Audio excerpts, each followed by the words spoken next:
All right, here we go. It's the first forward progress for 2021. Sorry, we got a little late start, but we're here anyway. And today I'm so happy to have my guest and friend Ray Markey with Kidco in Michigan. How you doing today, Ray? Doing good, man. Cold, very cold, but good. Yeah, and today we're going to talk all about art. Right. So before we kind of get into some topics, I'd like everyone that's watching right now to please share the show that you're watching, but also leave a comment, say hello, let us know where you're watching from, that kind of stuff. And then also, this is kind of a Q&A thing. So if you've got a question for Ray or for me, let's get it out there and let's help you. Ray does art, and I'm a former art director, so I might remember something. Right? I don't do it full time anymore, but maybe I can remember some stuff. So, but we'd love to help you. So, anyway, that's that. So, Ray, before we get going, why don't you talk about yourself, how you got in the industry, artwork, that kind of stuff, and then maybe something about the company. Yeah, sure. So, I was an art kid growing up, so I was this weird hybrid mix of an athlete and playing sports and the art kid. So usually those are two different people going through school. And for me, I was a little bit of both. And then when I got past high school, I went into kind of formal university education as through the design track, and I ended up taking a business class, and I thought I was going to sleep through it, but I soaked it up and I liked it, and I realized there's a space for creative professionals, and I let it consume me as far as where that fits. And at the time, I was working for a kid company who I still work for. We didn't do our own screen printing at the time. We just had embroidery and vinyl and stuff like that. I've grown with the company, and I did base Illustrator stuff, so just graphic design, typical stuff. And then when we got the facility we have now, and we brought on our own screen printing, that learning curve was crazy. It was awesome. And I soaked in every second of it, every tech that came. I asked the questions on, I got the benefit of being with production as we grew, so I could understand what they were struggling with, what sucked, what we need to get better at, how that affects what I'm doing. And is really, an uncommon thing to do that. But it was cool because I got to, fundamentally change how we onboard artists and how we can communicate through production. It was good. I've been here for 11 years now. So January is 11 years. So I'm 30 years old now, which sounds super weird to say after coming out of your 20, but dirty 30. So that's cool though. But yeah, we've grown we got a 5,000 square foot facility here, and we're, growing out of it faster than I thought we thought we wouldn't. I'm the art director here there's 3 artists that are in my art department, and it's really fun. So we built a really cool culture here, and we're in Michigan, so right now it sucks. It's slow for everybody, right? In January, February, but it's slow and very cold here, so which makes it worse. We're living through the harsh winter, but it's good. Shop here is really fun. Culture is good. Great. That's awesome. So, by the way, it's not slow for everyone. That's true. Some people I'm talking to are just crazy busy. So. Yeah. I'm a former art director also. So at one point, I think I had about a dozen artists that worked for me, and we did a lot of really fun projects for some fun, really great and huge clients.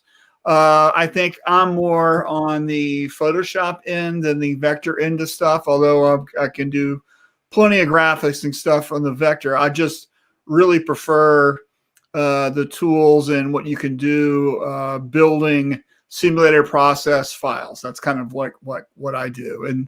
And I still get to design sometimes. So, I have my little shirt lab project that I'm doing with Tom, and all the graphics and everything that you see for that, that's all me doing the work. So, so let's just get into the first topic here, which is about how great art sells, because we don't, we're not S&S, we're not Sanmar, we're not Alpha Broder. We don't sell blank shirts much, right? We got to put something on them. And I think the better art that we have, the better we're in tune with the client, the better that we can do our job as creative people, the more shirts we're going to sell. So what do you think about that, Ray? I think that you couldn't be more right with that statement. There's so many instances that come to mind. As again, I got a weird a mix here because I also oversee the creative branding and marketing for our company as well. So being in the creative and business space, that is huge, man. You most of the time, the clients that you have, unless you're matching brand colors and stuff, that is a huge asset that people really don't quite understand the difference that can make. We've had shirt orders go from 24 to, hey, let me help you out here. I seen what you asked for, but this is an alternative. And they like it so much, you end up selling 48 more shirts, 100 more shirts. And a smaller order turns into a bigger order, or they're impressed so much that you get some great word of mouth engagement with that experience going from good to great from the artwork. And I mean, boils down to a lot of people can put ink on a shirt. If you're in the business of doing it, you should be able to do that at a minimum. A lot of what separates you is good artwork, in my opinion. Yeah, I think you're totally right. And I think it's always amazing to me for people who try to skimp out or try to, they go the clip art route or whatever. And I think that at a certain level, there's nothing wrong with that if there's no money for things. But if you're trying to sell shirts, if you're trying to make money with your brand, with your line of clothing, with whatever you're trying to build, I think it's so key to have your art built so it tells your story, it shows something better. It doesn't look like anything out on the market, and it's distinctly you. And that's really hard to develop, I think. And you need to bring in a professional like Ray and his team that can help you with that, right? And so do you have an example that you can talk about where maybe you had a customer that really kind of didn't have an idea, or kind of, was one of those people that come to us all the time with a napkin or something, and you hit the home run with them with a design? Can you tell a story about that? Yeah, sure. So we had so I'll give you the one that pops in my head, because it just happened recently.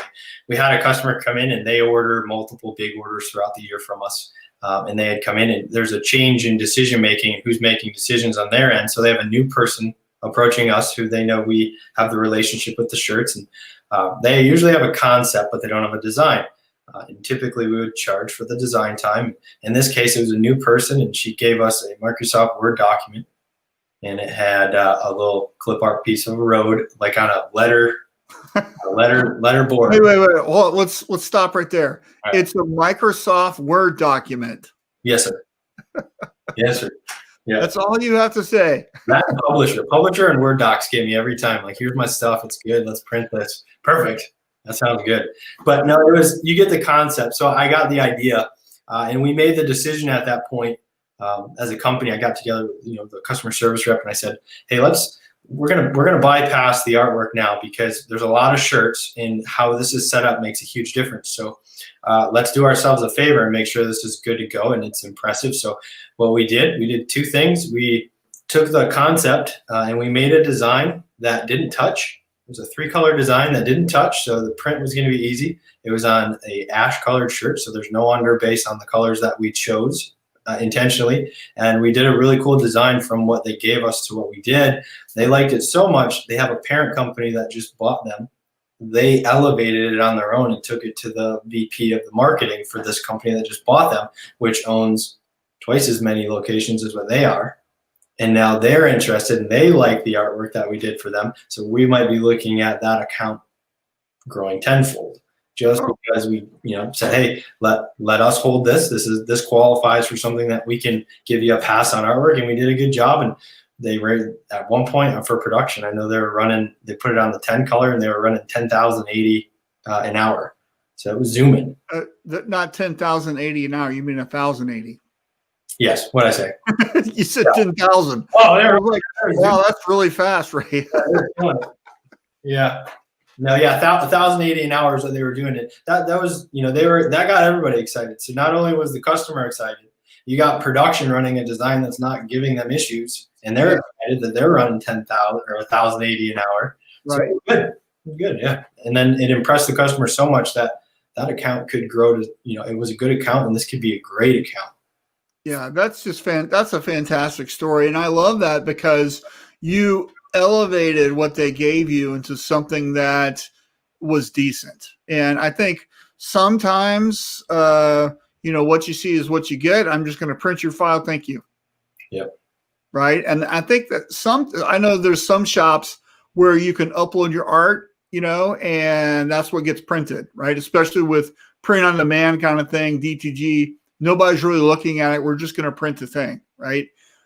That is not going to create a fantastic client like you were just talking about if you just let that through the system without kind of like an art challenge. And one of the things that I always did was if I saw something that I knew was kind of less than spectacular, we'll just be nice and say it that way. Yeah. I would start talking about, have I talked to you about how talented and creative our art team is? Start dropping hints like that. Like, I think we could probably do something with this. Would you like to see what we can do? Yeah. And, some people might get wrapped up into art fees and how much you're going to charge for that and whatever. My kind of take on it is it's a customer service aspect. Yes. And we're paying our art staff anyway. They're just part of the overhead almost. I want to wow a client. I want to surprise them. I want to show them how creative we are so we can do more things with them later and not be a commodity, because anybody can just put ink on the shirt, right? That's not what we're here for. So my kind of thinking is always we want to elevate the experience. And I think helping people with their creativity, because let's face it, not everybody has that skill or talent. And we employ people that do. I think that makes that shirt sell. I think it increases the value of your relationship with the customer and allows you to move forward a little better. Don't you think? Yeah, 100%. And I say this, so going back to great art selling, we live in a pretty small city. So our business is headquartered in Clio, Michigan, which is not a big city by any stretch. There's 5 other printers here.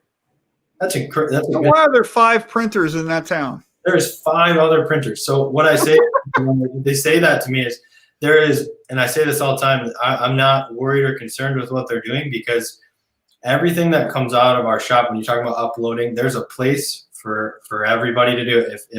If you want to upload your artwork and that doesn't matter, there's a place for you to do that. If right. You're worried about price, there's a place for you to worry about price. We choose to be a place that only puts out premium stuff. Yeah, that's awesome. And another way of putting of it is think about cars, right? There's people who can only afford a 10-year-old Chevy, and there's people that are happy to drop some money on a new Tesla or a new Mercedes. Who do you want to be selling to? Perfect. That's exactly right. Yep. Right. And I think a lot of times, especially in this industry, we always focus on, and you see it all the time in the groups, price check, 300, Gildan, da-da-da-da-da, 3 color. Where are you at? Goodness. Right. Yep. And that just tells me that person doesn't know anything about the industry and the value that they can be bringing their customers, because they're worried about the rock bottom price and they're worried about some other shop, wherever they live, undercutting them because they're not selling higher value. And artwork is a way that we can increase the value and charge more money and make a more profit on that same work. Right. Oh yeah. Yeah. We have a conversation, customer service reps, and then the art team, we'll get together and every time we bring on board a new customer service rep or just a refresher, it's a lot in how you say it. It's not, we have to charge you, up to, it's $30 a half hour. We have to charge you $60 an hour. You get to use our in-house art department, who's responsive, who's good. Look at the wall. We have a wall of fame up there that just shows this is what we're capable of. You get access to that when you use us. It's all in how we pitch it, so it's yeah. So Josiah here's throwing a little shade your way there. Ray is at the best at putting inks on shirts, though. Oh, goodness. Carlos says part of overhead almost. I think you nail it there. Sorry. And then Daryl says, get it on. Daryl's awesome. Thanks for joining us, guys. Very cool, fellas. So I think our next kind of topic that I want to kind of get into is this one, which is creative influences, right? Now, what I don't mean by this is plagiarism, right? That's not what I'm saying here. Yep. I'm saying I personally have creative influences. I look at how people do things or how they think, or, you know, a technique that somebody's using, and I'll remember that, or I'll research something and I'll kind of incorporate something into something I'm building for somebody else, right? And there's some artists, there's graphic designers that are very influential for me, that I always like, and that doesn't mean I'm copying what they do, right? Can you talk about your creative influences and kind of what inspires you the most that's out there, especially if they're working? Yeah, no. So I just friended this person. We're going to go through a couple of these, but the first one that came to my mind is Jeremy Duncan. So he's a apparel decorator, printer. I don't know him personally, but I follow his stuff, and that guy is good. You talk about Photoshop and sim process stuff. He's drawing his own stuff, simming his own stuff. They're zepping his own work. It's good. But I think as far as going back to, you know, coming out of school and being a weird mixture of an athlete and an artist, you always admire the athletic look and vision. So Nike, and particularly what they did with the University of Oregon there for a decade and a half, where it's like, that's awesome. Everything you do is awesome. And, you know, the athletic stuff is good. Not to steal what they're doing, but that look and feel is just, man, they do a good job nailing that emotion, that feeling.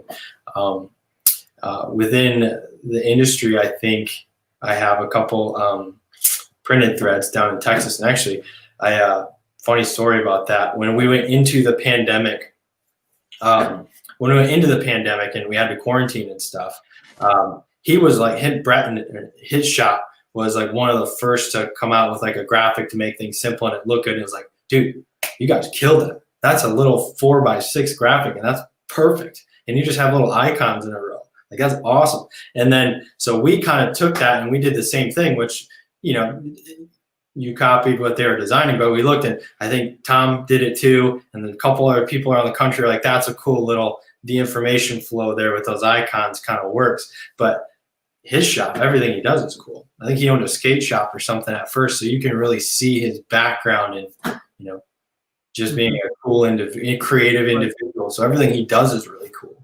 Well, I know Brett, and he has a team of artists. Yes, yeah. His whole look and feel, and like that social media guy, I think that does a good job with his engagements. Well, I think it's important, especially if you're a shop or you're a designer, to establish your own voice, how things look, what you're good at. You know, it's, you know, right now everything's moving back to flat color, right? You know, Burger King just rebranded and it's all flat color. You know, I pay attention to that kind of stuff, and I'm always just waiting for it to make its way into things just to see the progression. You know, a year or two ago, everything was transparent, especially with the color light blue and red. So you would see light blue and red stuff all the time. Like, go to Pinterest, you know, that's what you see. Yeah. And it's very interesting how creative influences creep up into things. You know, I like, there's an artist that I love following. He's just goes by Hydro 74, right? And you know who I'm talking about? I feel like I do. Yeah, I want to see it. So his stuff is just amazing, and he does a lot of skulls and Star Wars stuff, but it's all vector. And one of the things that he does daily is he does like these warm-up pieces where he's working on new things and new ideas, and then he records it. And, you know, it's an hour's worth of work, but it's a 30-second movie to watch. And it's just every move he's making, right? And then he shows it from his original thumbnail sketch to the finished product. And it's just really cool to see. And I love looking at stuff like that. It's so fascinating to me. That's the same reason why I like watching Forged in Fire on the Discovery Channel, or what was the motorcycle show? You know, with the father and son, whatever that show was. I just like to see how people build stuff, you know, and it's like inspiration to me because I'm like, oh yeah, I need to do something. Why am I such a slacker? And then I'll go try something, you know. Right. I think it's worth noting too. A guy who does, I think, a lot of the artwork for his shop does, and him and his artist is Graphic Disorder down there at Johnson. Right. Him and his crew do a good job too. Yeah. And who else? Aaron Draplin. I think he's been in a couple Thread X's and stuff. I met him a couple times. He's like a really seriously cool dude. And I have it somewhere on my desk. You know, I'm a big field notes guy. I like field notes, and you know, that's his product. And everything he does is all about being clean and simple. You know, and I think it's real easy to have lots of stuff. You know, in my own personal designing, I tend to have more things, and I tend to like take things away. You know, and so it's really about the look you're looking for. You're trying to get right. Yeah. But I like, you know, checking things out on Pinterest. I have a Pinterest board that's all about design. It's just, these are cool things I like. And every once in a while, I'll kind of zip through that for inspiration if I'm stuck or something. And it's usually, it's how they outline something, or the drop shadow was light blue, or there's something in a design that I really like about something. And then I'll take that and that one little idea, and I'll incorporate it into the design or in something I'm building and make it better. Do you do stuff like that? Yeah. So actually, my desktop I try to be disciplined with my desktop. I got this massive Mac that I work on, so it's got all this real estate to put stuff. And I have screenshots of on Facebook. Obviously, they're doing a good job with their retargeting to know what I engage with, and I get ads from these brands that I like what they're doing visually, and I'll see an ad for something and I go, gosh, that's not on a t-shirt, but I seen what they did there. That's awesome. And I'll screenshot it and I'll put it in my folder for inspiration for something else. So maybe it's the way, you know, it's an ad for a couple hats and they're stacked with a certain background that has a perspective element. It's like, that would be cool inside of a shape to step on a black shirt for screen printing. So I'll snapshot it and I'll put it in my folder. Yeah, so I definitely do that. So I want to show a cool Pinterest technique that I learned from Jeremy Picker. So can you see the screen? Yeah, absolutely. Yeah. So you can go here, and then there is a that's not a graphic. Hold on, let me find a graphic. Here's a graphic, and you can look at stuff, and then see this little window here.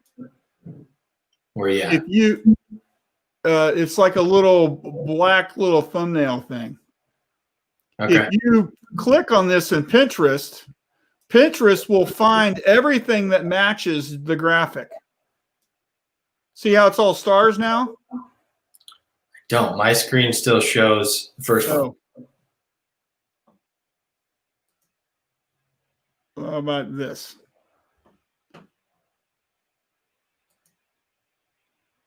Oh, you know what? It's probably, let me do this. Let me stop screen and reshare my whole. I think it's going to a different window. Okay. So sorry for the crazy view there. Oh, that's cool. So if we were to let's look at this one. Like, so here's the thing. Yep. Right. So at the, hold on, that's not graphic.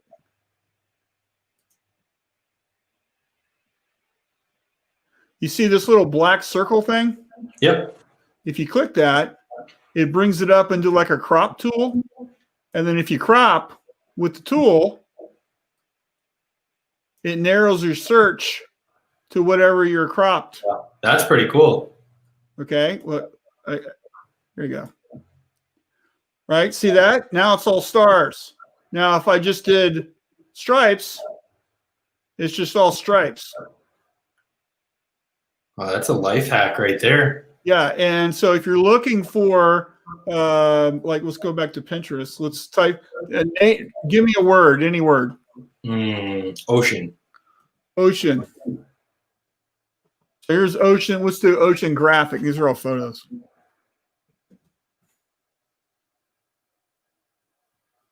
Oh, you typed in photos. Can you see that? Yep. Okay, so if where's the little button?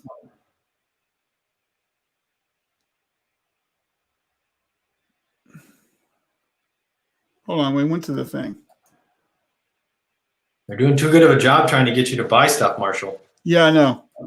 Oh, here's, sorry. I lost the button. It's at the bottom, not the top. This is what we want right here, this crop tool. Right? So if I just do the sand, That's cool. everything's going to be sand. If I do the seafoam waves, then everything's seafoam waves. Right?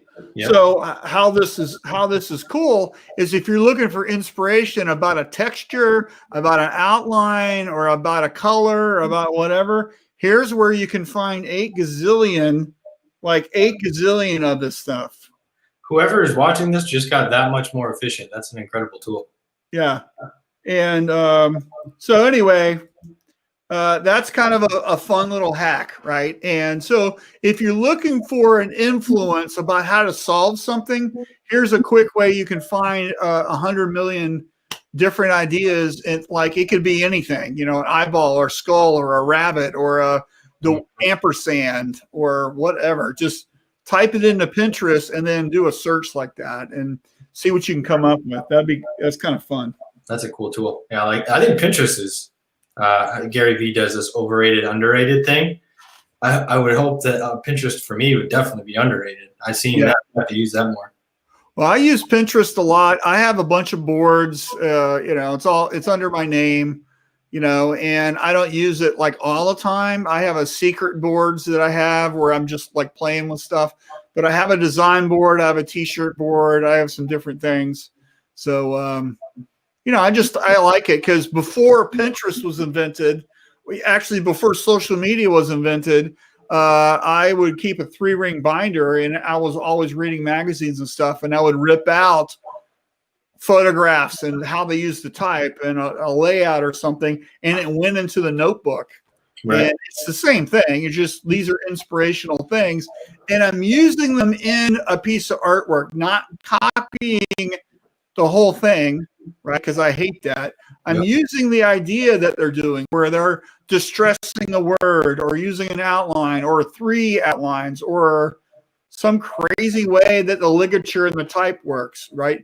And I can kind of figure things out that way by goofing around with something.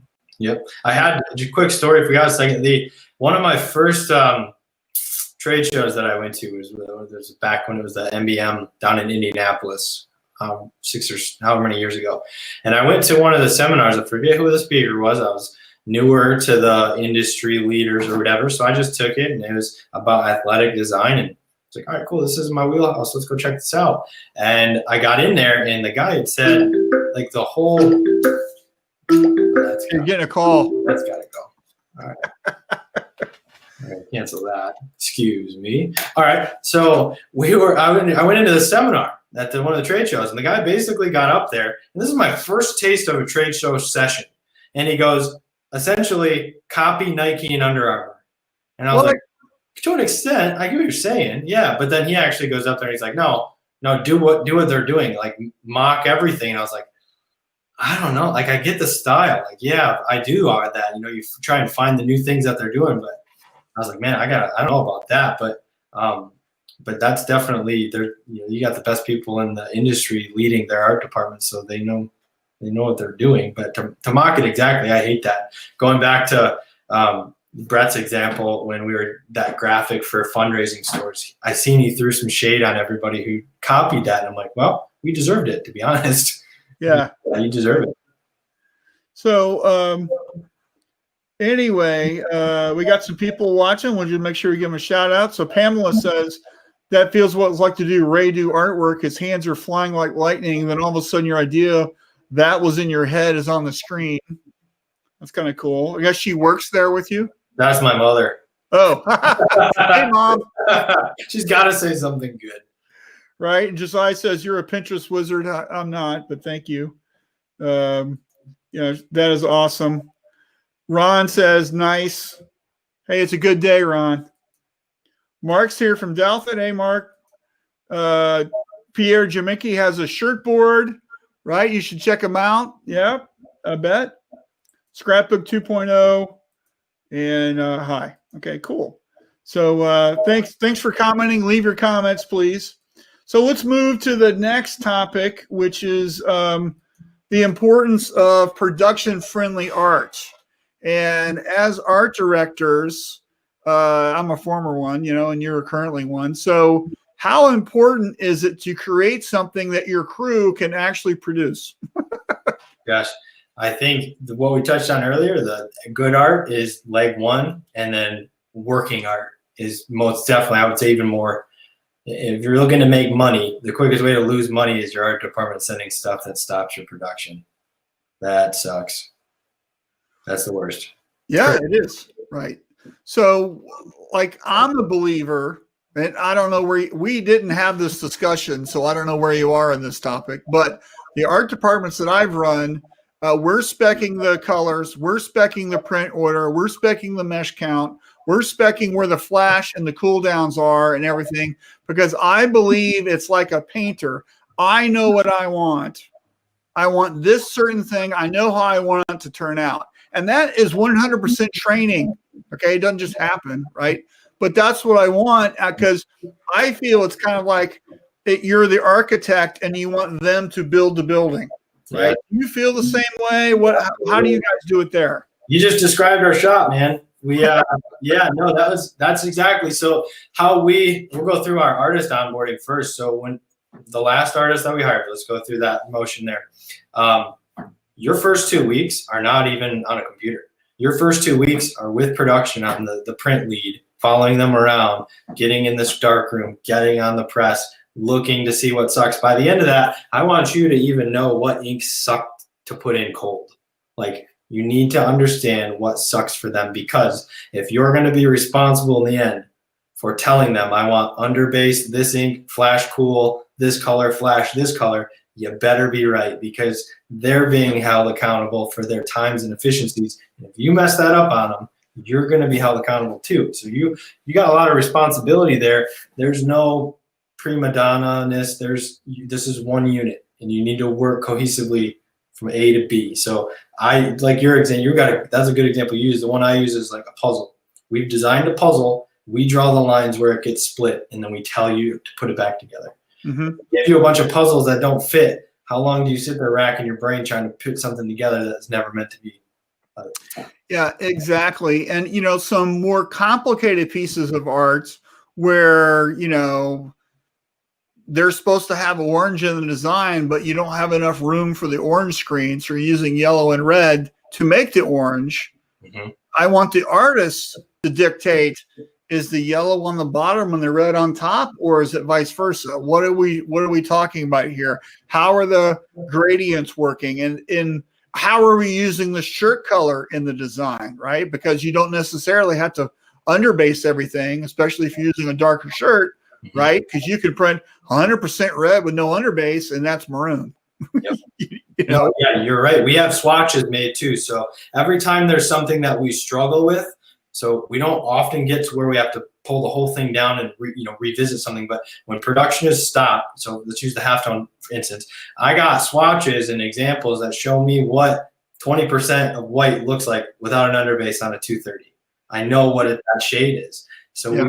we build all those out for tools to say, if you're looking for that, but you don't have space, especially for us, we're working with, we don't have a 16 color press. So I don't have the benefit of being able to spec 3 grays and 2, blacks and yada, yada. So you got to get pretty good pretty quick at learning what needs to go where and what you can and can't get away with, from your colors to your base colors, all that.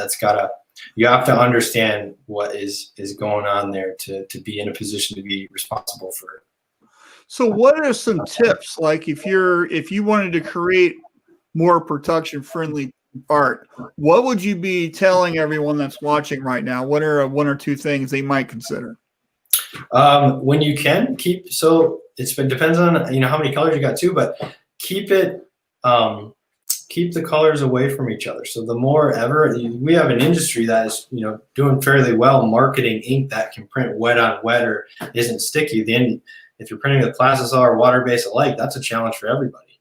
So if you can help your team out and make an easy print, let's say you have, like the example earlier, a 3-color print. If it doesn't touch and you have flashes in between, you've set them up for a pretty easy print at that point. Our underbase, we underbase with a 156. So you underbase with something lower than that, 110s, you're going to, for the most part, we found you're going to get fibrillation and you're going to get issues. You actually put down too much white and you're going to get problems. So we underbase for the most part, unless it's simulated process, with a 156, and we shear our colors off on top of that.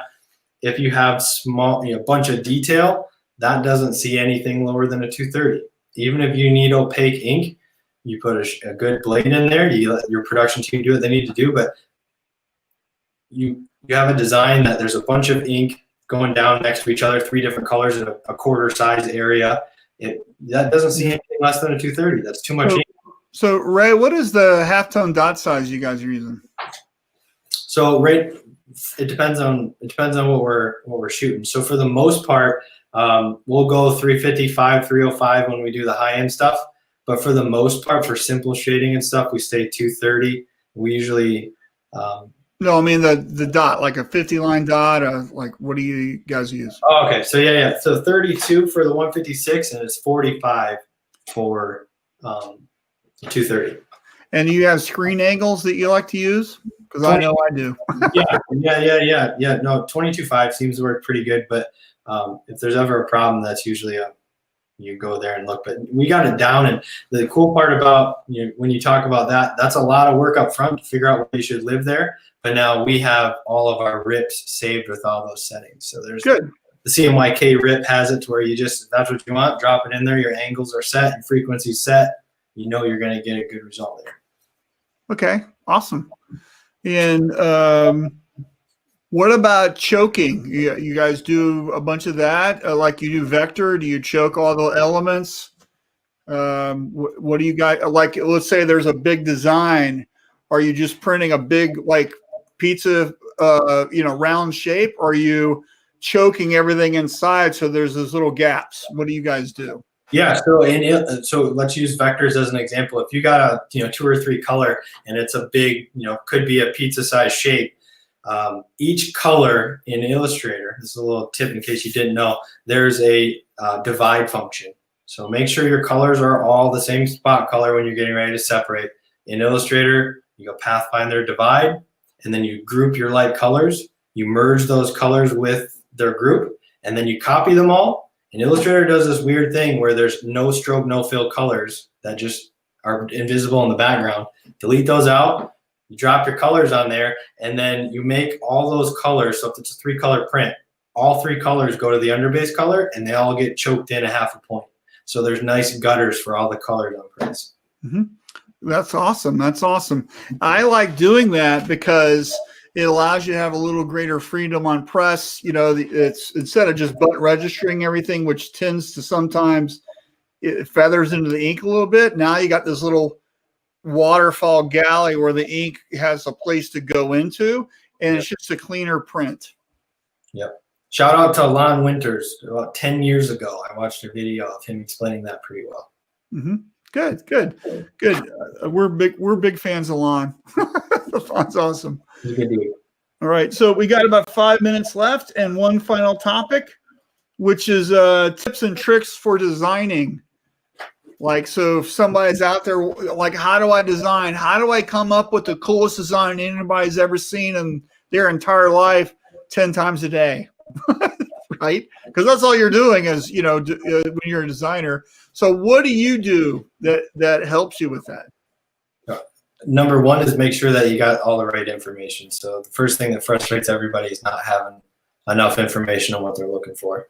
The second one was typeset. You can do a lot with words, right? So being an athlete guy, and I grew up racing motocross, so there's a certain style that's cool and fast. So you can do a lot with words. You scooch them together, you make the little speed surfs, you drop 2 anchor points and pull a corner, and all of a sudden the word looks like it's going fast. And then the shirt color. So use that shirt color. So many times you've had somebody on a budget that comes in, they will pay for the artwork, this is where they're at, and you do what you can for them. That shirt color makes a huge difference. Somebody, most people, you think a one color print, okay, you think a blob of white ink on a black shirt. There's a lot you can do. Every shade between white and black is at your disposal now. So yeah, use that shirt color for sure. Here's my number one tip. Nowhere on this, and if you can see it, is there an idea key? Right? It's not on there. Hey, us Mac people stick together. And this is where it's at right here. Doing thumbnails. I love Post-it notes. I'm a Post-it note fan. I scribble stuff on Post-it notes all the time. And just to scribble, and that, and the thing, and here's the star and whatever, that helps you lay everything out, right? And you can get as detailed as you want, but to me, I'm trying to take the elements of the design, the logo, the year, the headline, the motto or the phrase or the whatever, and I'm trying to figure out where I want to do the layout. Is it symmetrical? Is it asymmetrical? Where do I want to put the headline, above or below, or all that stuff, right? Using this saves you so much time, because then once you get something you like, I like a Post-it note because you can stick it on the side of your monitor, and then you just build what you designed. So many people start with picking a font. Their whole design revolves around this type style, right? And to me, that's just the lamest thing ever. And I'm a big fan of not putting things in squares. To me, if you put a square on a t-shirt, you're the laziest designer ever. Or circles. So half the time you got a circle, right? Although sometimes circles are cool because you're looking for that badge look, right? But but it's like, oh my God, could you not think of anything? Like, so, Yeah, I do that a lot with the actually I do when it comes to the higher end stuff where somebody tells you the specifics and then you gotta put the concept together. That when I get stuck, that's you go to your Post-it note or your notebook, and specifically with cars, I'll draw an oval for where that car goes, and then the main elements around that design. Yeah. That every time, and then you just put it up, draw it up. When you're doing your thumbnails, you're just using a piece of paper, or are you a Post-it note guy like me? Both. So if I don't have it in front of me, or if I'm in a meeting about something, or if I'm on a phone call and I got that in front of me and somebody's explaining something, I'm doing the old, yep, gotcha. Yeah, I gotcha. Right. Yeah, that's cool. And here you go. We finally got a question. Ron says, how do you answer a customer request with design something cool, play around with it? Ron, I really hate that, by the way. So, Ray, what is your answer to do something cool question? Because I know what I'm going to say. Yeah, I got mixed emotions on that one for sure, because that puts a pretty high expectation on there. And what I do at that point, homework. So for me, if somebody says that, I do a little bit more homework to, okay, what are we talking about? What does your stuff normally look like? What is it that you do? What are the cooler elements of what you do that I can incorporate into this? So when somebody says that, my first thing is homework. Go find out what's cool about what they do or what they need. Yeah. Right. So what I think is cool might not be what you think is cool, or your client. So that's Ron, you're treading on dangerous territory there. And so to me, that means that the salesperson has to ask more questions. So what do you want? And a thing that you should use is two things. Adjectives, describing what they want. It's sporty, it's funny, it's creative, it's classic. It's those type of words, right? The other thing is what they don't want, right? Yeah. And let's just take an example. Let's say you're doing something that's for a rodeo, right? Hey, do something cool for the rodeo. And we spend all this time and we do a cow skull and we do the font. It looks like a rope and all whatever. Okay. But what they really wanted, and they didn't get asked the right question, was the girl on the horse with the American flag. Right. That's what they really wanted, but they weren't asked that question. So what happens is you don't know that. And now you've invested all this time designing something they don't want. Yep. So if you can start asking what you don't want to see, that's called the pertinent negative. What do we not want to see? Right. I don't want anything with a cow skull because cow skull was so last year. Right. This gets you the designer, at least he won't be going down the cow skull path. Right. So that's a really great thing to do is what do we want? Some adjectives, also what we don't want to see, and write a creative brief. Here are the colors. Here's the words. Here's the thing. We'd like to have and also if you're going to be designing something with an illustration, what is the style? So it should be photorealistic. Is it cartoony? Is it like a line drawing? Is it a silhouette? You know, what are we doing for you, right? Because this really dictates how much time we're going to be putting into it, because all of those things could take different time, levels of commitment, right? All right, so we're out of time, Ray. So anything before we go that we didn't talk about that you absolutely have to get out off your chest? Oh man, I don't know. That was a good session. I like that. I feel like this is. I feel like if there's a main takeaway other than your really awesome Pinterest trick, there was training from your production staff to your art staff. Art is awesome, but art is not awesome if it's only awesome for the artist. Right. It's not awesome for the customer. It's not awesome for making money putting ink on a shirt. You got to make that work, and that starts in the production room and right. ensure that there's a relationship there. So I wanted to show if people want to learn more about Ray's company, here's the web address, kids-co.com. And here is Ray's email. If you want to email Ray, if you have any questions, you'll answer them, won't you, Ray? I will try. Yeah, I will. Okay. Well, we got one more comment. So Adam says, great job, you two. Thank you, Adam. Everybody from Michigan's on here today, it looks like. Dude, we got to talk about that for a second. The Michigan crew is so strong. Like, there's how often do you read something in a magazine? This Michigan company, this company out of Michigan, and we're all. I mean, I talk to Adam a couple times a year, just talking different things in the industry, and just all the shops like around us. It's weird almost how much of a team we are as a printers in a state. It's awesome. I love it. Right. Well, that's great, and we appreciate you guys. So, hey, Ray, don't go anywhere, but we have to sign off. So, thank you guys so much for watching, and we'll talk to you next week. See ya. See ya.